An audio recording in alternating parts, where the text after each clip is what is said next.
Good afternoon and welcome to the first of our lectures sponsored by the Institute for Global Security, Law and Policy. It has finally dawned on me what the purpose of an introduction is. It's so that you can settle into your seats, go get refreshments without being rude to the speaker, and for us to test the microphones, which appear to be working. The Institute for Global Security, Law and Policy was established here at Case Western in 2005. It is now a part of the Frederick K. Cox International Law Center. It focuses on questions related to terrorism, international conflict and peace, and the balance between security and liberty. In addition to a variety of specialized courses and labs that it sponsors, it also sponsors annually a symposium and a distinguished speakers series, and this is the beginning of the 2007-2008 Distinguished Speakers Series. I want to take the opportunity very quickly to plug an upcoming event. We are co-sponsoring with German Studies and the History Department a free public symposium entitled Terrorism in Europe, the German Autumn of 1977 After 30 Years. That will be a series of films and lectures in the afternoons starting this Sunday, November 4th, running through Thursday, November 8th. You can find out the details by going to our website, from which you can link to the web page for the symposium, and I encourage you to try to attend at least some of the films and lectures. It is my pleasure to introduce our speaker today, Professor Ted Gupp, who is the Shirley Wurmser Professor of Journalism.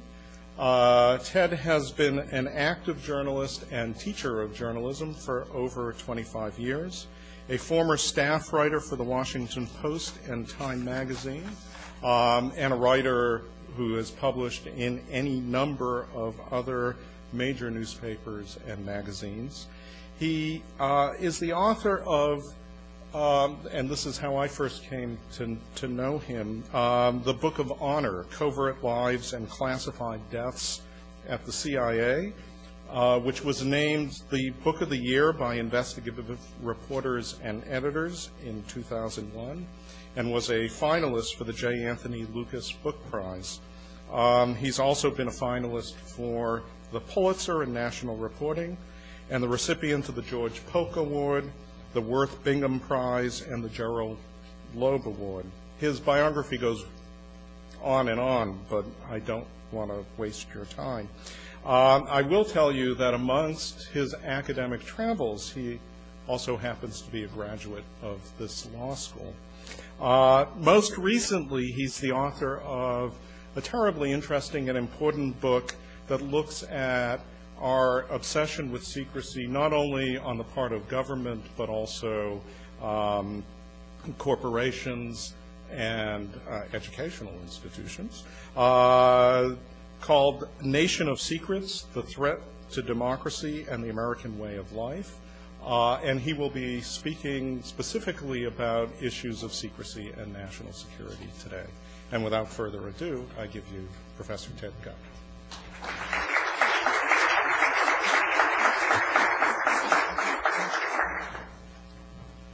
How are you all today? I don't question your priorities except on a beautiful day like this. What are you doing here? All right, I'll try to be understanding. If you should want to slide up, some of you that are way up there, feel free. You're not obligated to, but it's a small enough group. It would be nice. I want to thank you for the invitation today. It's funny, I graduated, let's see, in '78. Which is 29 years ago, is that right? I haven't gone very far. I'm just across the street over in Guilford here. In all those years, I can still feel the pressure of a professorial finger pointing to me, saying, Gupp, they have standing, discuss res judicata, discuss blah, blah, blah, and I would shake. But I have to tell you that my law degree from here has proven to be of immense value. It really has. And I'm not saying that just because I'm here. It really has proven to be invaluable on almost every story I've ever worked on. It's just opened a lot of doors and helped me to understand things that would have taken me a very long time to understand otherwise. I could talk about secrecy until the buds come up in spring, and I don't want to do that to you. So I'll try to limit myself to about a half an hour, and then I want to open it up and have a discussion with you. I will tell you honestly, I'm much more interested in what you are thinking about with regard to the subject than what I already know. I have to sing for my lunch. I have to tell you what little I do know, but in return for that, I hope you'll share with me your thoughts and concerns. And if you want to interrupt me before I conclude, please feel free, okay? I would welcome that. I'd like this to be a discussion. I hope it degenerates into a town meeting or a discussion rather than a monologue. My big thrill was being able to write this on the board. You can see that I'm old school, not very high tech, but it's always been my dream to be able to return to the law school with a blackboard and draw something on it, and here I've gotten to do it. I want to talk about secrecy and security. That's the subject. And it's a difficult subject. It sounds easy, but it's not quite as easy as it may sound. And it's difficult for a lot of different reasons. There are a lot of people out there that get quite hysterical about the subject. And I'll try not to. It's hard to quantify secrecy. There are numbers, and the numbers are fairly reliable. They come to us from the federal government. But even they are a little suspect, as you might well imagine. But let me try to give you a sense of the scope of secrecy.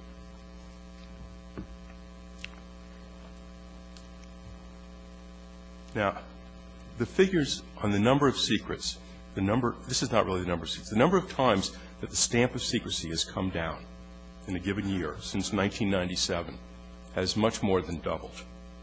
The government's figures show that in 2005, the U.S. brought down the stamp of classification 14.2 million times. Now that's 39,000 times a day, or 1,600 times every hour of the night and day. And 4 out of 5 of those documents were classified secret or top secret, as opposed to confidential. Now we're talking about a kind of tsunami of secrecy. It's virtually unimaginable to try to get your arms around the mass of secrets that we have now.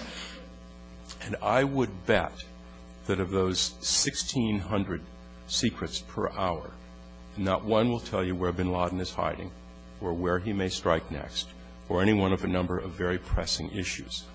And I think it's fair to assume that there aren't 1,600 really good secrets that come into our possession even on our finest hour, or day, or week, or month. And that raises the question, well, exactly what are these things that are being classified? I should tell you right up front that I'm a defender and supporter of secrecy. I am not, don't let this little earring fool you here. I believe in a strong military. I believe in a strong CIA. Please. That's fine.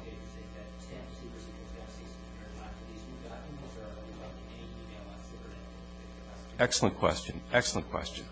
The question is, what does that 1,600 really mean? And the answer is, and you cannot avoid nuance or complication in this area, so I'm really delighted you asked the question. It doesn't mean new secrets. There are 2 kinds of secrets.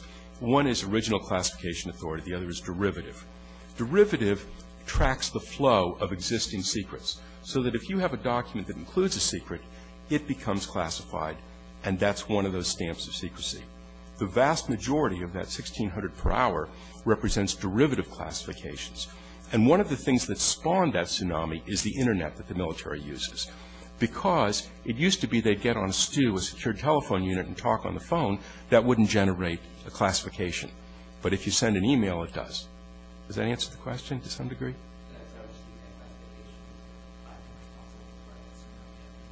Yep. I thank you for asking. Okay, I'm assigning you to keep me straight today, okay? That's a good question. Thank you. To manage this amount of secrets, you need a lot of people because you need classification in order to be able to gain access and to handle them. We don't have the bodies to throw at this number of secrets. So there is a queue of people waiting for security clearance. That queue, if it lined up at the Pentagon, would stretch to Richmond 100 miles away. There are an estimated 325,000 people waiting for security clearance as we speak today. And the average wait in that queue will be about a year. The cost of managing and maintaining those secrets, according to the Information Security Oversight Office, which is a part of the United States government, is about $7 billion a year.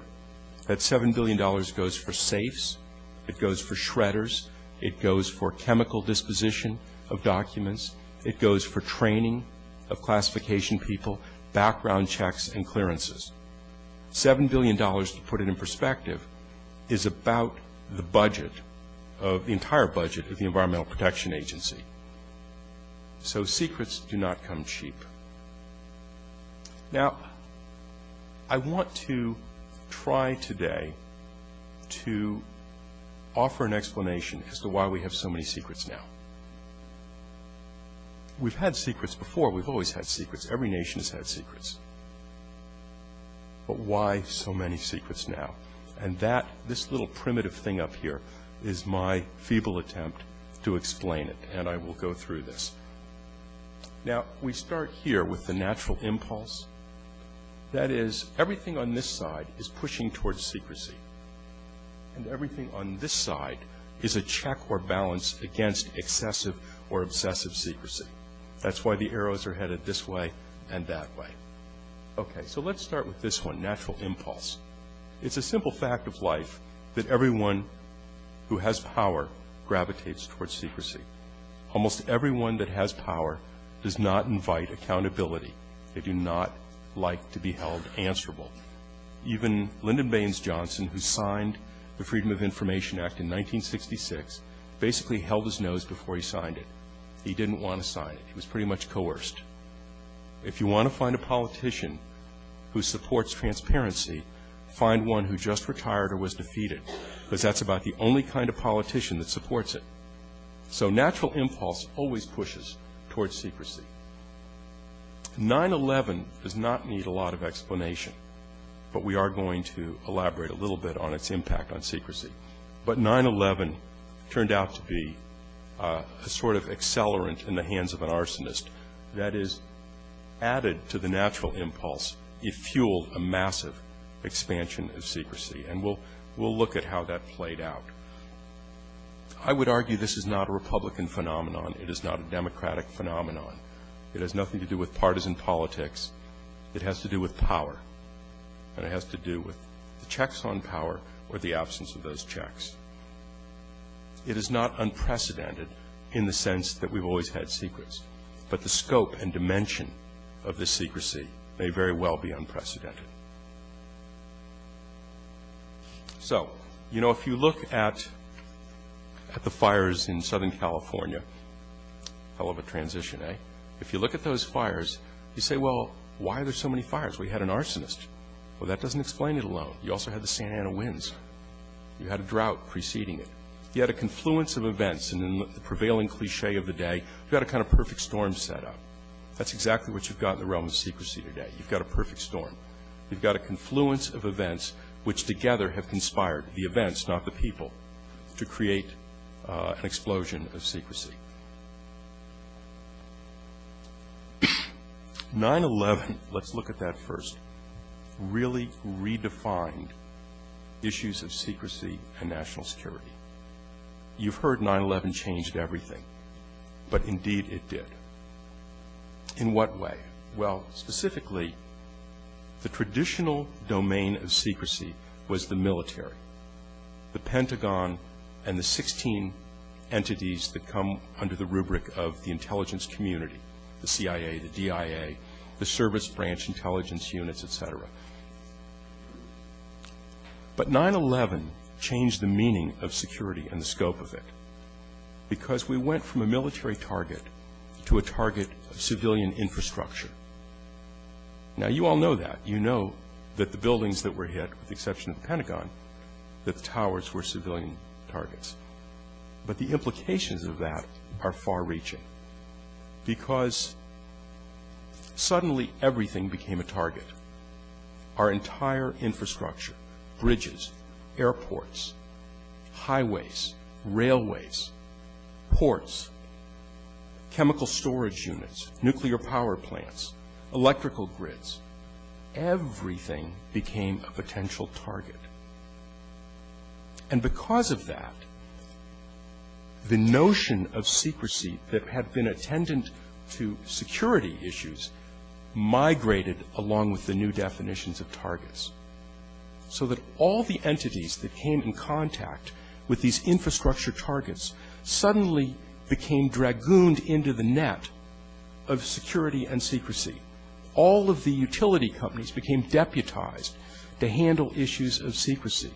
The power plants, the electrical grids, the highways, the ports, virtually everything that moves and makes in this country came under the broad rubric of security. And with that migrated secrecy. And it created a new paradigm. We moved from a culture that talked about the right to know to a culture that focused on the need to know. There was a paradigm shift, to use that cliche. There was a requirement that we justify our knowledge and our access to information, because each bit of information posed a potential threat, exposed a chink in our armor, potential vulnerability with regard to vital infrastructure. That's 9/11's impact. So we've talked about two of these three entities up here. I want to look at this one for just a minute. The unitary executive. That's an exotic term.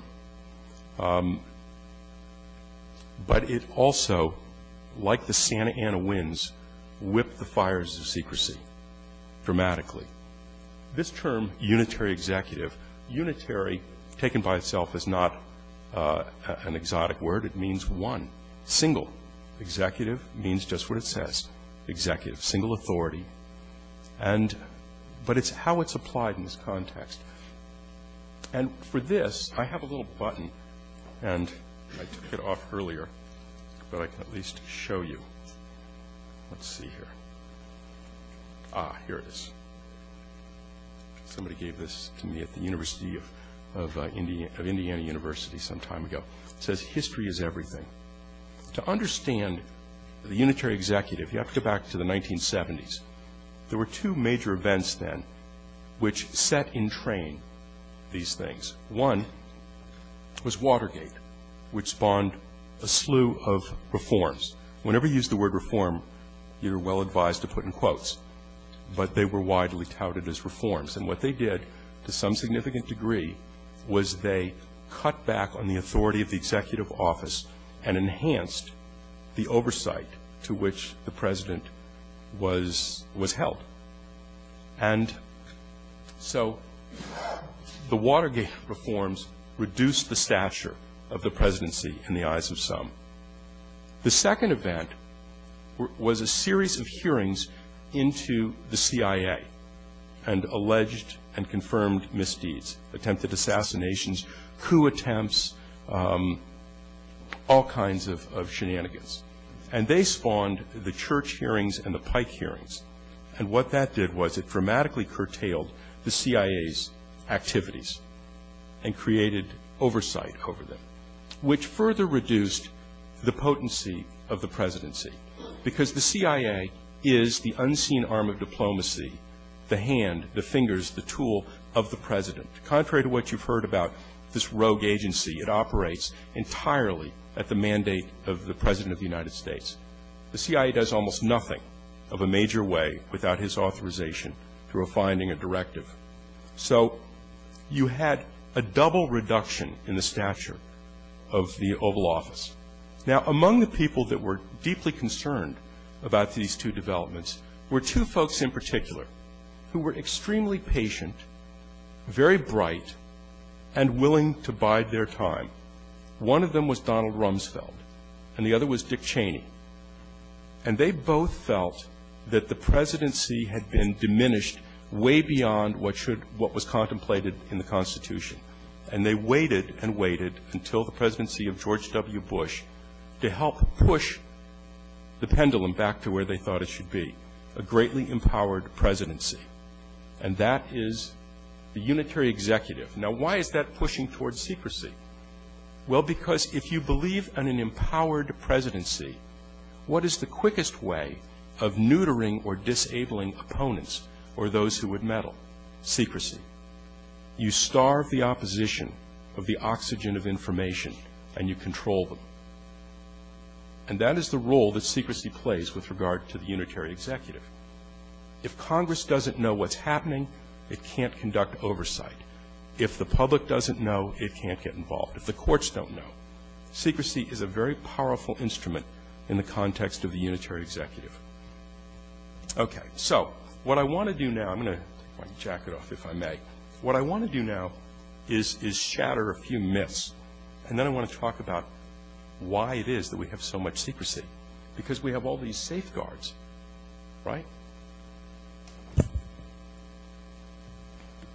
The first thing that I would say is that the current situation has rendered us vastly more vulnerable. That is, obsessive secrecy has not made us safer. It has put us at greater risk, much greater risk. The idea that somehow the more secrets we have, the safer we are, is a canard. And people who really study this stuff, I think, will tell you so, and I will cite a few examples. The central lesson of 9/11, as espoused by the 9/11 Commission, was not that we didn't have enough information to thwart the attacks, but that we didn't share the information we had, that we didn't connect the dots. It was generally regarded by the Commission, which was bipartisan, as a failure of connectivity. That was one of the central findings of the Commission.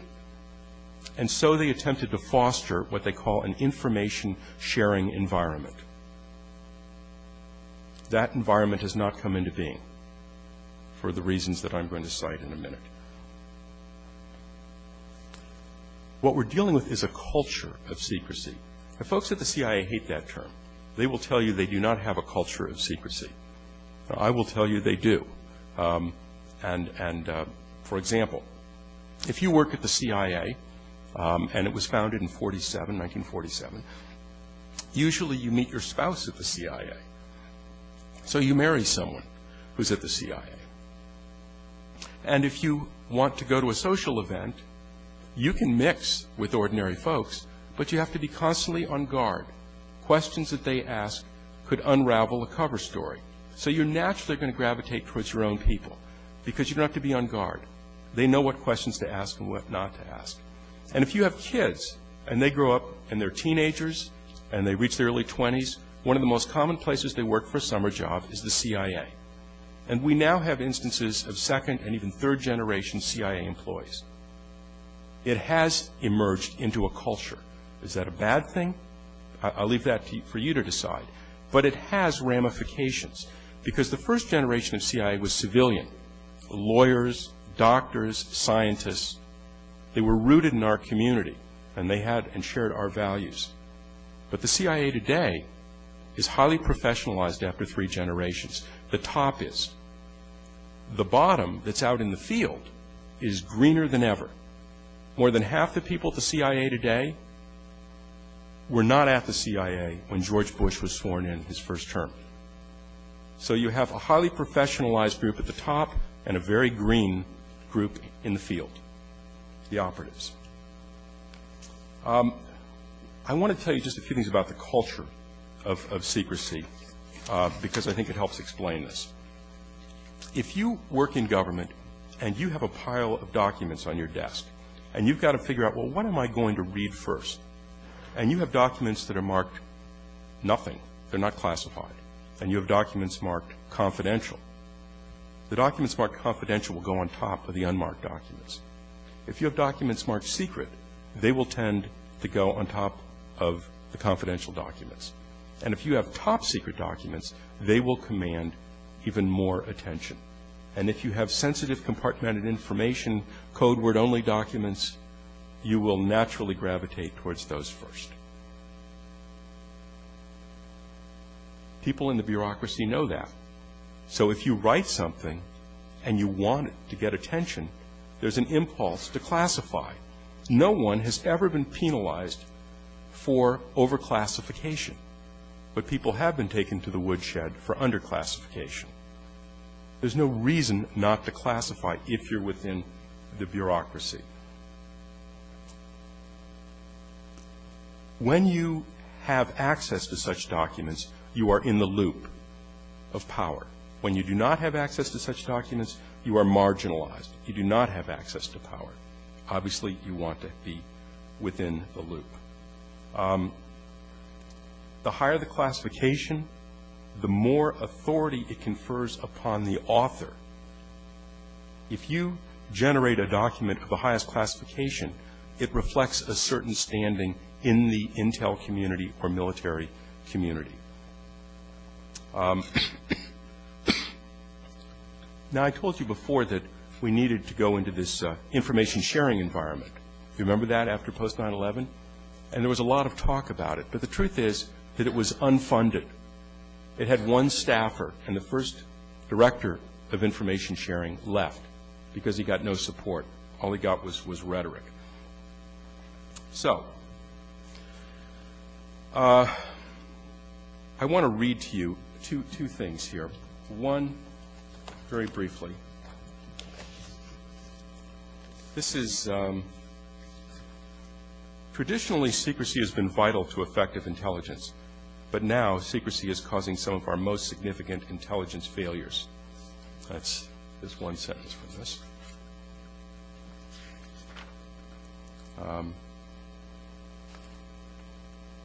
Let's see. Secrecy rules almost always make it harder to use the information that is being protected. On and on and on it goes. This is a document from one of the most conservative institutions in America, the Hoover Institute at Stanford. This is not some left-wing organization. This is a conservative organization. This was their conclusion studying the problem. Let me quote you from a congressman, a Republican, in a hearing, the title of which, this is the Subcommittee on National Security, Emerging Threats in International Relations. The title of the hearing was, Too Many Secrets, Overclassification as a Barrier to Critical Information Sharing. Here's the quote. As a result, no one can say with any degree of certainty how much is classified, how much needs to be declassified, or whether the nation's real secrets can be adequately protected. In a system so bloated, it often does not distinguish between the critically important and the comically irrelevant. That's Christopher Shays, a Republican member of the House of Representatives. This is not a Republican or a Democratic issue. It's an American issue. Okay. So, we're making good headway. The end is in sight, and we'll open it up then. There's a cachet about secrecy. If you look down the street and you see an armored truck coming down, what's the conclusion that you reach? You conclude there's something inside which is of value, right? Why would you have the armor if there's nothing in there of value? And much is the same with the psychology of secrecy. When you have information which is protected, the presumption is that it's of enhanced value. But there's another reason why information is protected. You remember the boy in the bubble whose immune system was compromised? He was protected as well. He was protected because he lacked the ability to fend off infection. And it's the same in secrecy oftentimes. That sometimes information is protected not because it's valuable, but because it cannot withstand scrutiny. And those who possess it have an agenda and do not want it subjected to scrutiny. We think of secrets as being more credible because they're protected. Oftentimes, in fact, they're less credible because they've never been exposed to the pull and tug of open debate and scrutiny. And this is an ongoing problem in the security establishment. I want to just give you two quick examples of abuse of secrecy. The CIA has successfully fended off an effort to declassify the oldest classified document in the U.S. archives. It dates back to 1917. It's the formula for invisible ink that the Kaiser used in World War I, claiming that it might compromise the agency's ability to communicate. That's an interesting one. Now, let me give you another example of abusive secrecy that goes the contrary way. In 1991, a gentleman in Iraq buried documents, blueprints for a centrifuge, which is a key step in making a nuclear weapon. And when the Gulf War started, he brought these documents forward and shared them with people in government, the U.S. government. The U.S. government was very eager to establish Saddam Hussein's intent to reconstitute a nuclear weapons program. And they were gleeful to get these documents, even though they dated back to 91, because at least they showed some intent, albeit dated. They were so gleeful, they put it on the government website of the CIA, these documents. And when people in the weapons labs of the United States, like at Los Alamos, read them, they said, "What in the hell are you doing? What are you thinking? These are highly sensitive documents." They remained there for weeks and were downloaded around the world, including in Pakistan, we know. And finally, when they were confronted about this by journalists, they took it off with the explanation that it had been up long enough. That, perhaps, is understatement of the year, long enough. Now, there's a very famous expression by McGeorge Bundy who said, "If you guard your toothbrushes and your diamonds with equal zeal, you'll lose fewer toothbrushes and more diamonds." That invisible ink was a toothbrush. Those blueprints for the centrifuge, those were diamonds. And it's what happens when you have an explosion of secrecy. You lose track. You become desensitized. You create a society which is contemptuous of secrecy because they see it abused. All right, now what I want to do is address these things over here, and then I'm done. Okay, we're going to start. If you have trouble hearing me, let me know, okay?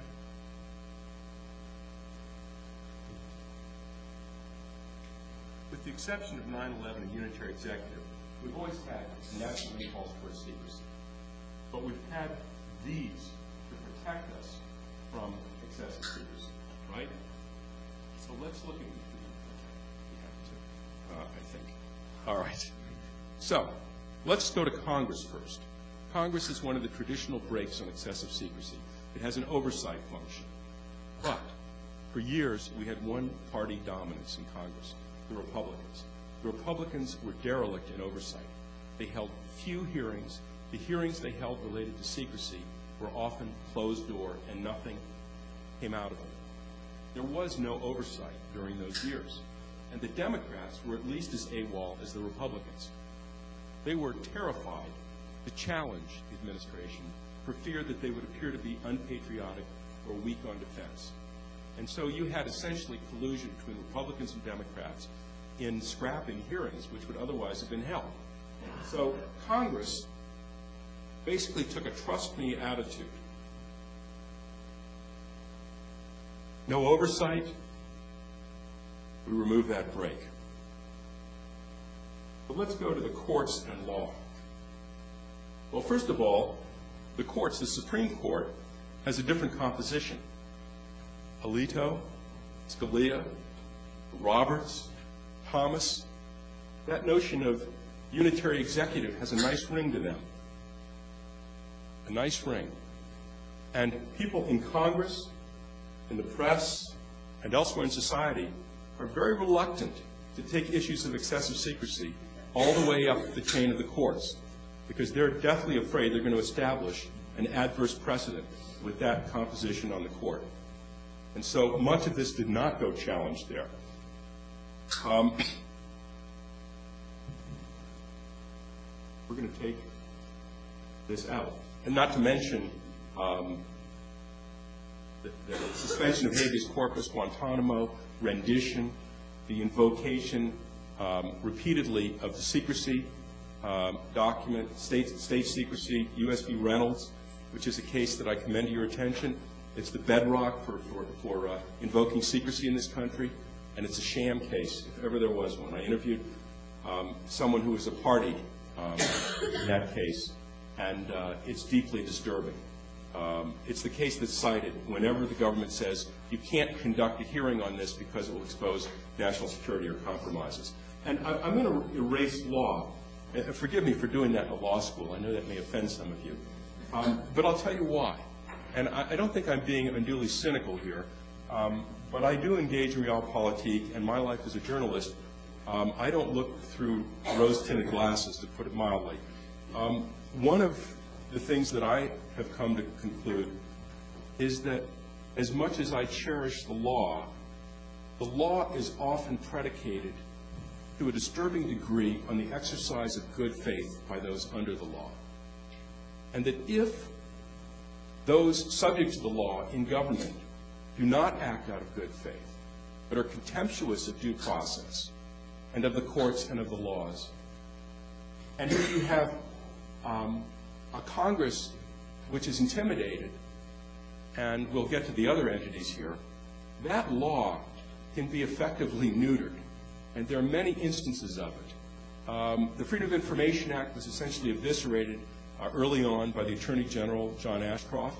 He reversed the polarities of presumption in that bedrock law, basically sending out a green light to all agencies and departments in government. If you don't want to hand out information and it passes the straight-face test, the Justice Department will back you up. And there are many, many examples of that. Now let's go to the press, because we could always rely on the press. No. And why not?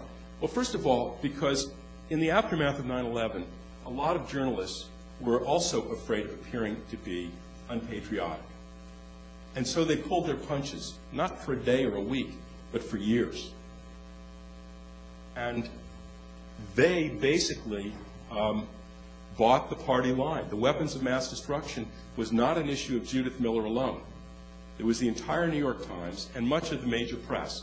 And in fact, the editor of the New York Times editorial board has said that the biggest regret that she has during her 5 years as head of the New York Times editorial board is that she never questioned the existence of WMDs and that she ignored the skepticism of others on the board that voiced skepticism, which is amazing, because if there's one time to be skeptical in the life of a journalist, it's issues of war and peace, when we put our young men and women in harm's way.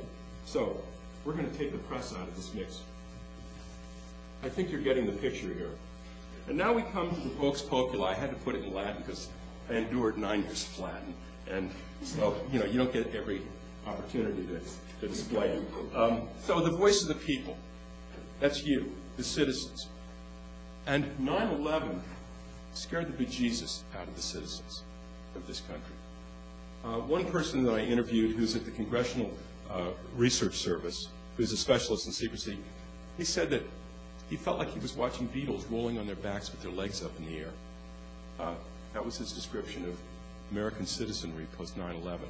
Not a very flattering portrait. Why have we not heard more from the public about the extensions of secrecy, about the engorged executive office, the diminution of Congress? Why have we not heard more? And there are many answers. Some of them are more complicated than others. I think that we could change that overnight with one word, or 2 words. If you allow me an article, that would be the draft. But we don't have the draft. I think that to a large degree, the notion was, keep me safe and don't tell me how. This was not a secrecy that was resented, it was almost welcomed, because I think it salved the conscience. There was a famous expression about how those who would trade security for liberty deserve neither. And we've heard a lot about the evils of appeasement. But in a sense, we have adopted a policy of appeasement in giving up a number of civil liberties for the illusion of additional security. And I would definitely argue that what we've given up has not given us anything in the trade in terms of enhanced security. I'm going to take this off because we still haven't heard from the people. This last week, by the way, was a national week of demonstration against the war. There was nothing in most of the papers of the country. I think the largest demonstration was in Boston. I think it was 10,000 people that got back-page coverage. That was it. And then we have history as a corrective. What do I mean by that? Well, when people delve through history, they ultimately find out what our government did. And people know that. If you're literate, you know that ultimately what you did may surface. And that is a kind of corrective on governmental activity. Because people, if they think that ultimately they're going to be held accountable, even if it's years later, they don't want to leave a sullied legacy. However, our access to history has been dramatically impaired. The Presidential Papers Act has been changed so that families now have additional control over when those presidential papers are released. The Freedom of Information Act, I've already mentioned, has been largely eviscerated. Documents were vetted from the United States archives. FRUS, the Foreign Relations of the United States, the official diplomatic history of the United States, is subject to what the CIA wants to release, and it's released almost nothing. So they don't have to worry about the hand of history anymore. Whistleblowers, those are the internal people of conscience that put their careers on the line to step forward and say, I see something wrong. But if you look at what's happened to whistleblowers over the last 8 years, you'll understand why we don't have more whistleblowers. You know, we have a woman named Sybil Edmonds at the FBI that came forward and told her superiors that the inadequacy of translators in anti-terrorism at the FBI exposed us greatly. And she was fired. And the subsequent hearing of her case was closed to the press, the invocation of secrecy that U.S. v. Reynolds, which is a bogus case itself. And if anybody wants, we can discuss that particular case. But whistleblowers have basically been so dissed by the system that they know not to come forward by and large. And indeed, the chief person to protect them, the Office of Special Counsel, is such a loyalist to the Bush administration that whistleblowers don't take cases to him anymore. So the whistleblowers are not exercising that restraint that they once did. And finally, we come to regulation, deregulation. The massive deregulation that's occurring in the country now is reducing the amount of reporting and the amount of information available, which is an oblique way of saying it's enhancing secrecy. You know, there was a little article in the New York Times today about the woman who's head of the Consumer Product Safety Commission. It was one of the most bizarre stories I've ever read.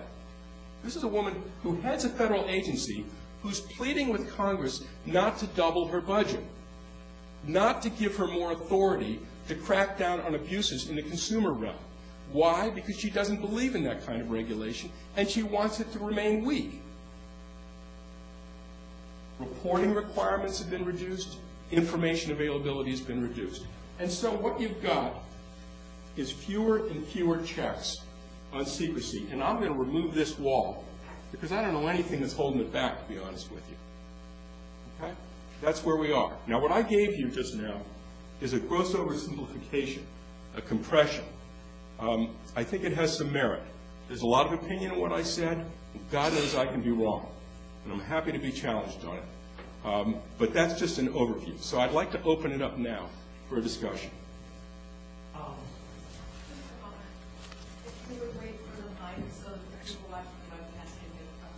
Okay.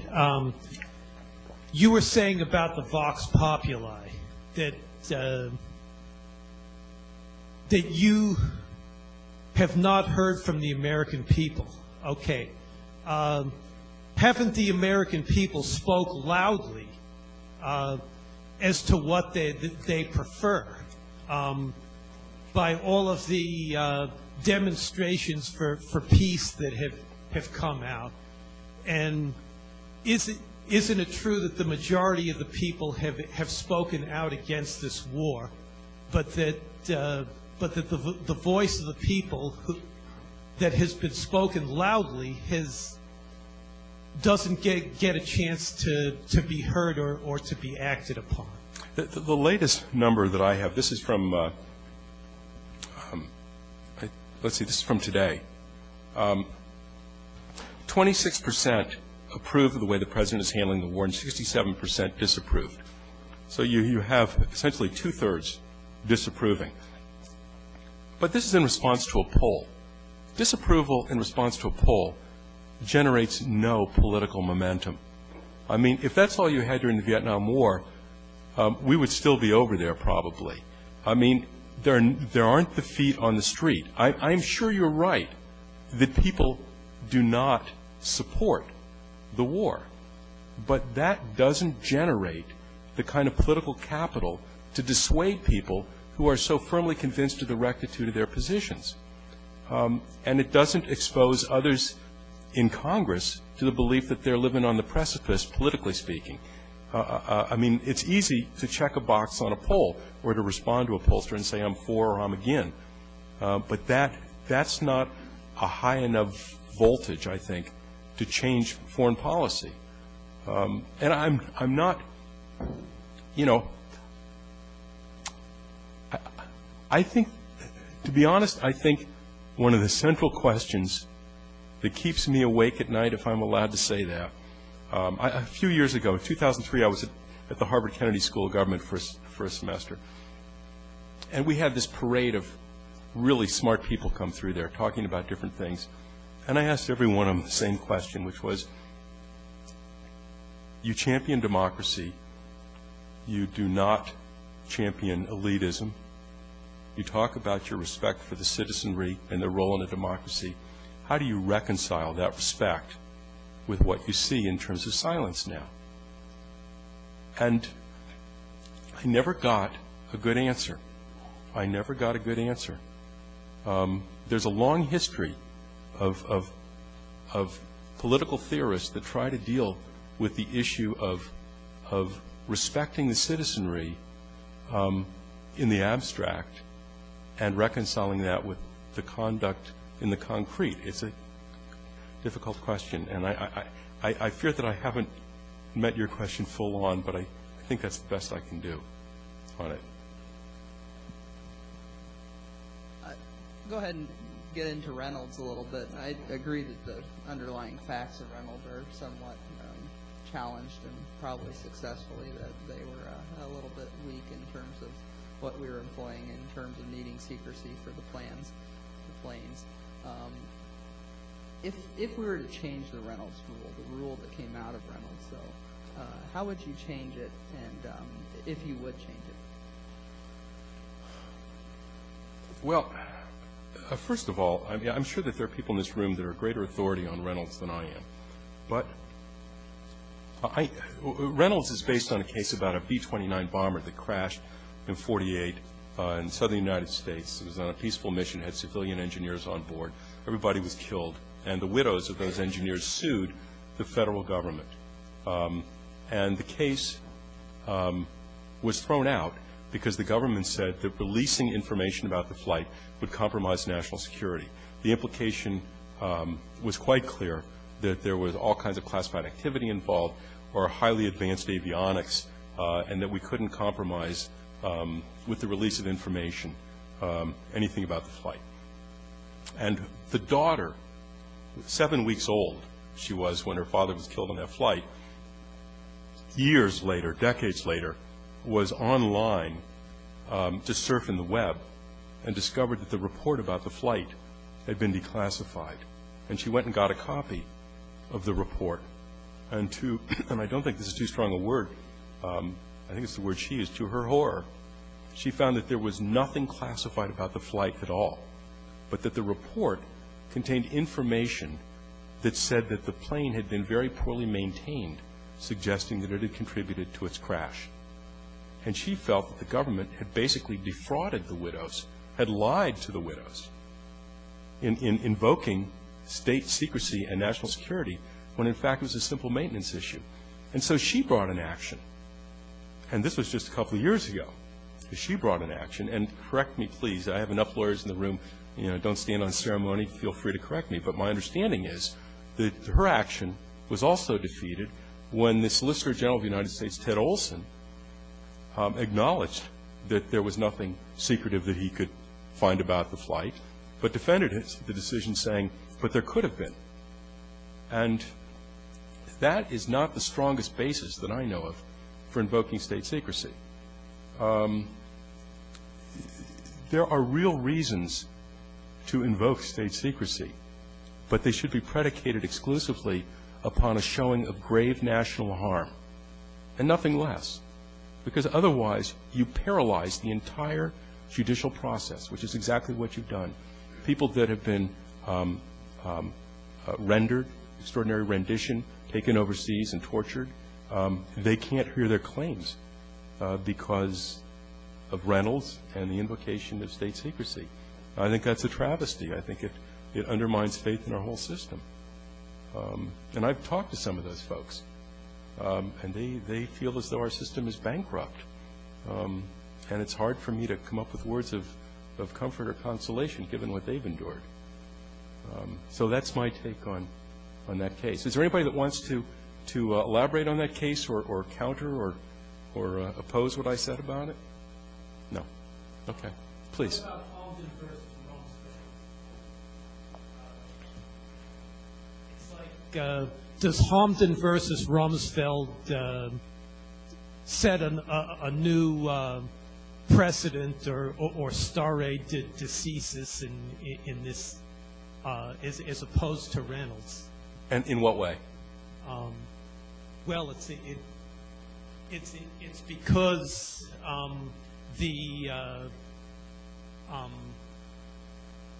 there was a decision made by the court that a person could have judicial review and face the charges, right?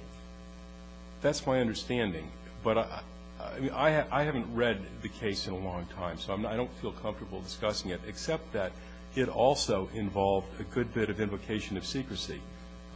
There are no cases that I know of that have really been able to proceed to the merits, at least that I know of. I think they've all been stymied. Is there any other, no other questions, comments, thoughts? Okay. I'd also like to hear, could I just ask you to hold for 1 second? Can I ask you, were you in one of the branches of service, or were you, which one? Air Force. And what was your military occupation? Weatherman. Okay. And how did your experience square? I mean, do you mind terribly? I don't mean to put you on the spot, but I'd be interested in knowing.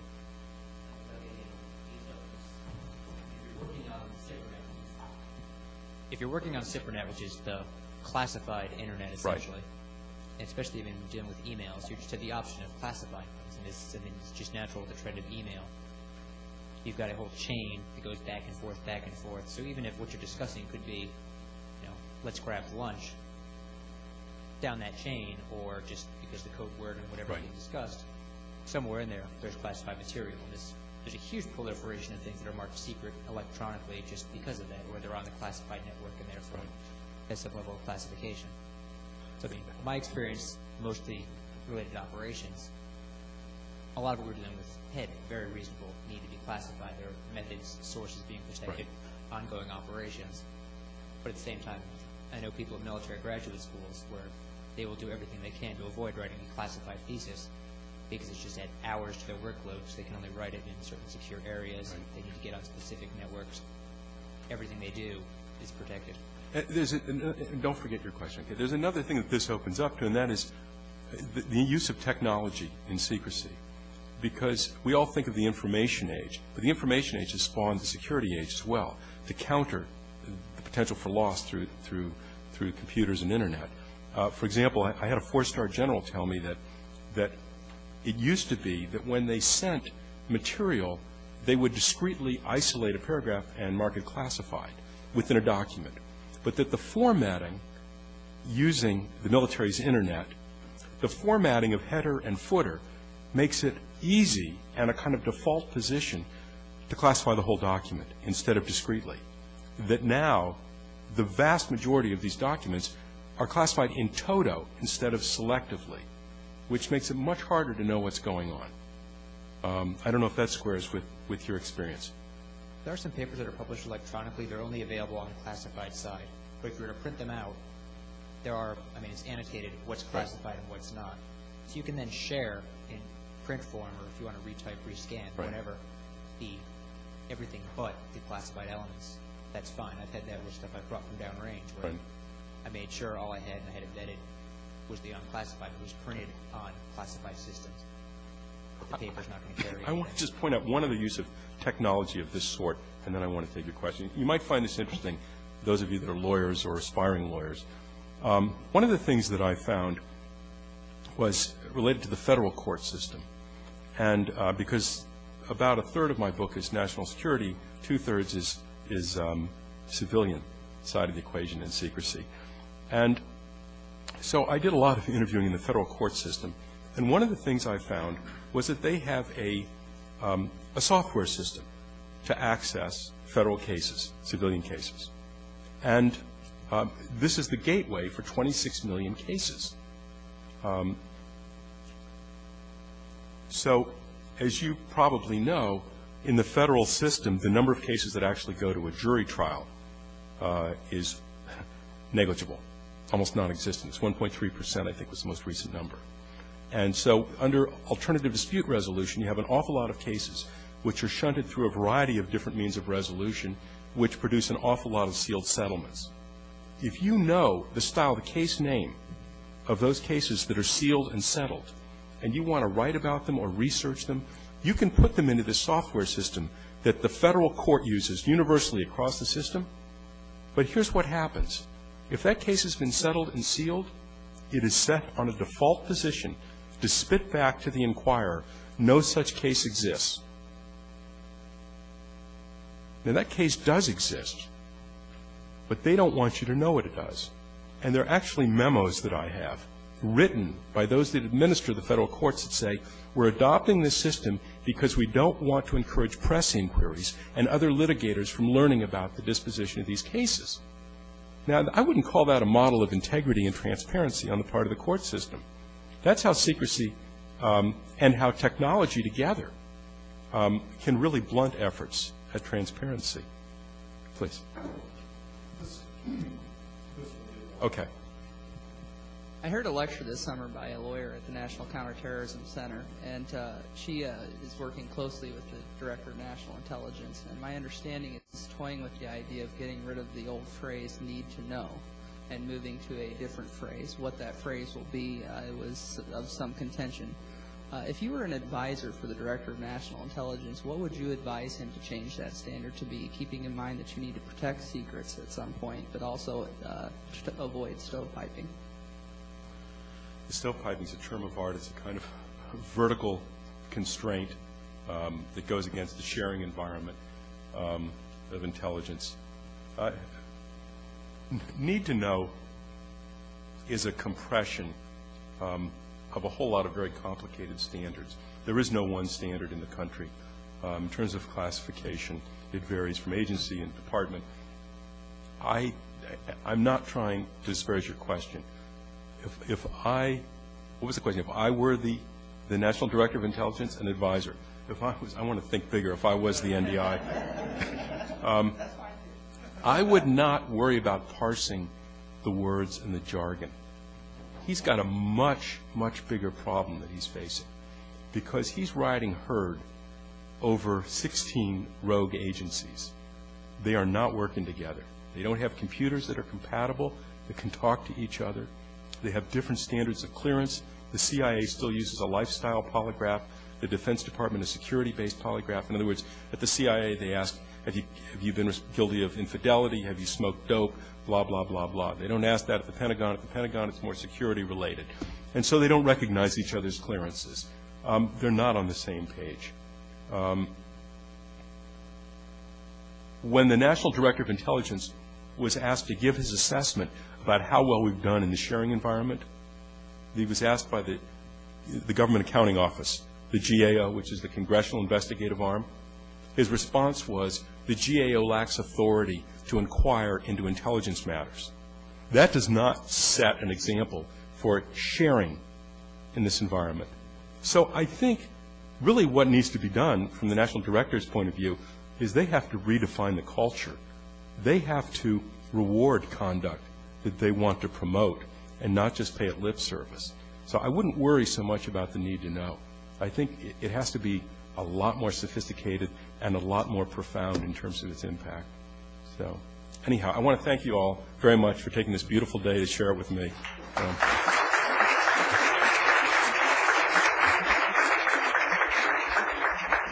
And I want to thank all of you for coming, and Ted, Oh, goodness. a small token Thank you. of our thanks. an Institute fleece pullover. I love it. I'll need it soon. Thank you. You wouldn't know it today. Oh, no, thank you very much. Thank you very much. Appreciate it.